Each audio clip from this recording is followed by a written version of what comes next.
Hello everyone, I'm Caely Sacher with Theogony, TC Williams student-run media organization. Welcome to today's episode of Behind the Headlines. We're coming to you from Alexandria City Public Schools television studio at TC Williams with a roundtable discussion with local journalists. Let's meet our panel. Denise Dunbar is an editor and publisher for the Alexandria Times. Emily Leayman is an editor for the Alexandria Patch, and Brendel is a reporter for the Alexandria Gazette.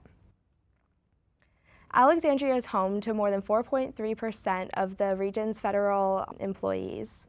Dan, what do you believe that what effect do you believe that the government shutdown has had on Alexandria, as well as the city's tax revenues and the city as a whole? Well, I haven't done any quantitative research on it. I think that the entire DC, obviously, right, the entire DC metropolitan area has a disproportionate amount of federal workers. Federal government's right here. It's a big industry sector. You know, a lot of people who live in Alexandria work for the federal government. Obviously, families are going to be impacted if they're not getting paid, and especially if you're living on the edge. You know, a lot of people may not have the savings intact to be able to make it through spells like that. That's a big deal. That could put, I don't know if it has, but I wouldn't be half surprised if that's putting some serious strain on the city's social safety nets. I know just anecdotally, I go to one of the Catholic churches here in the city, and I know that we have various ministries that help out with, you know, financial assistance, rental assistance, utilities, things like that, and those are strained all the time. But it was even worse through the shutdown, and a lot of money comes through the federal and state governments for all kinds of things: schools, transportation. The Public Housing Authority gets money from HUD. I don't really know how those were interrupted, but that probably was difficult for them to deal with too. Maybe it still is. Yeah, Denise, do you have any thoughts on how the shutdown has affected Alexandria?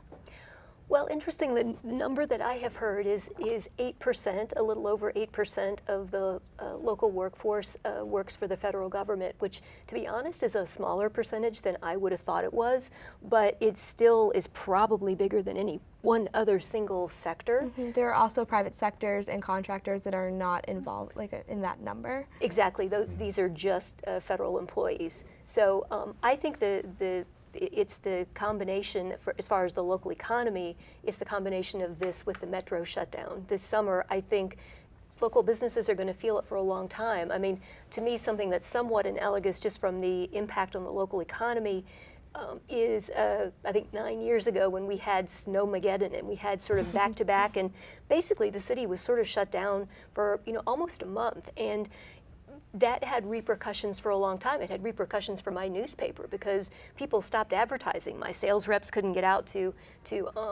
make sales. Local businesses lost money, and so advertising was the first thing that went from their budget. So all of these things reverberate down the line in ways that aren't immediately obvious.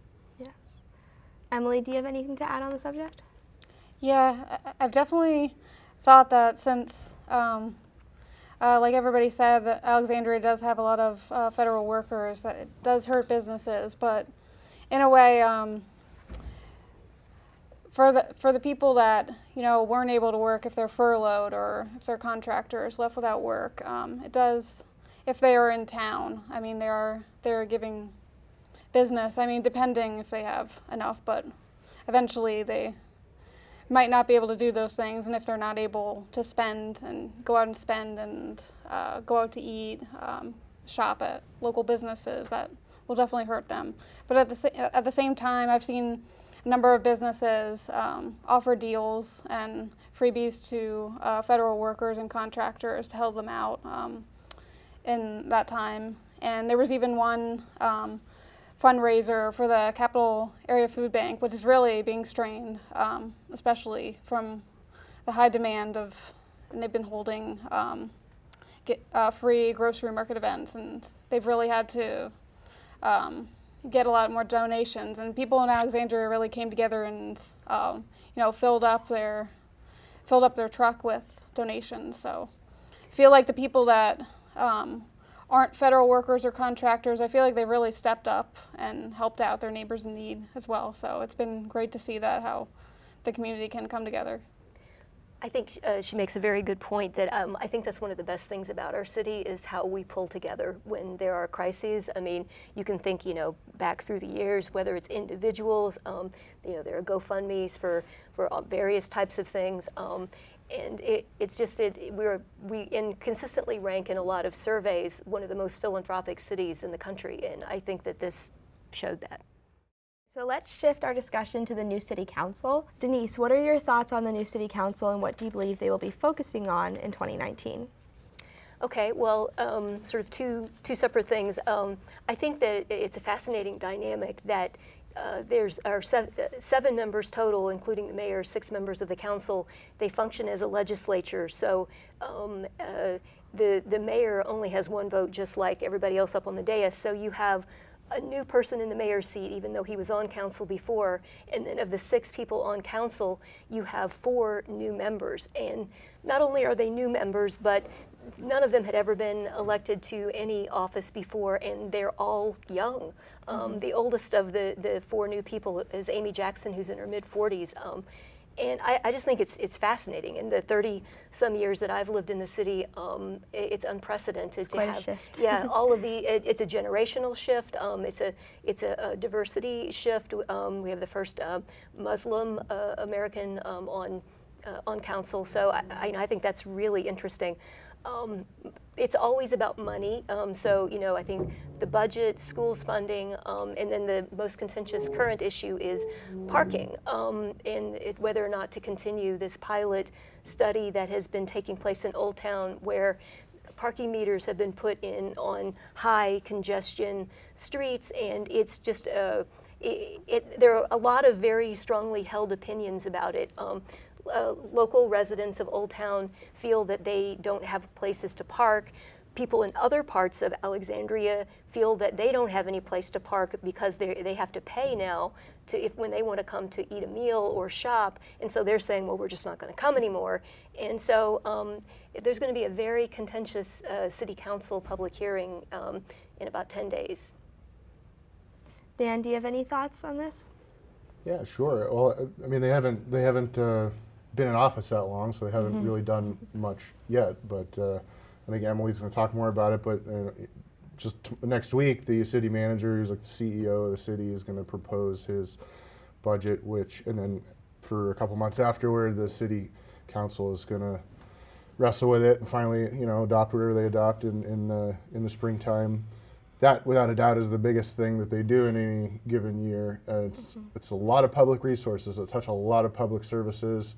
The budget's a better part of $1 billion. So that's certainly going to be taking up a lot of their bandwidth in the coming months. There's also a lot of other initiatives on the table. They're looking at some affordable housing zoning policy changes, other land use changes, open space, and revamping the city's environmental policy, kind of corpus of environmental policies. With Justin Wilson, Mayor Wilson in that seat now, I think you'll see a lot harder pushes toward increasing density and housing supply around metro stations and things like that. That's certainly been one of his mantras in all the time I've lived here, so you probably see more of that. And a lot of political contention will come along with that. I don't know if you read about it or saw it. I think it was 2 weeks ago, the city council had a retreat where it planned out its kind of work plan for the year, and they voted on the things that they wanted to tackle, and just a couple of their priorities were economic development, meeting with Visit Alexandria and the Alexandria Economic Development Partner, AEDP, I forget what the P stands for, partnership.